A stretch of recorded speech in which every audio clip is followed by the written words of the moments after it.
Business to business communication problems. നമ്മൾ ഒരു B2B communication നടത്തുമ്പോൾ നമ്മൾ ഒരു വ്യക്തിയെ കേൾക്കുന്നത് അദ്ദേഹത്തോട് മറുപടി പറയാൻ വേണ്ടി മാത്രമാവരുത്. അദ്ദേഹം പറയുന്നത് എന്താണെന്ന് മനസ്സിലാക്കാൻ വേണ്ടിയാണ് ആ വ്യക്തിയെ കേൾക്കേണ്ടത്. അദ്ദേഹം പറയുന്നത് എന്താണെന്ന് മനസ്സിലാക്കിയ ശേഷം വേണം അദ്ദേഹത്തോട് മറുപടി പറയാൻ.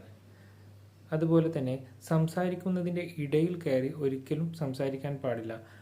ഇടയിൽ കയറി സംസാരിക്കുമ്പോൾ ആശയവിനിമയം നടത്തുന്ന വ്യക്തിക്ക് അദ്ദേഹം മനസ്സിൽ എന്താണ് ഉദ്ദേശിച്ചത് അത് കൃത്യമായി നിങ്ങളോട് സംവദിക്കാൻ സാധിക്കില്ല.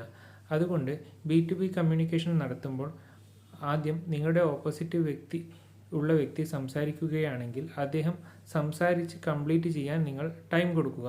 അതിനുശേഷം വേണം നിങ്ങൾ അദ്ദേഹത്തിന് മറുപടി കൊടുക്കാൻ.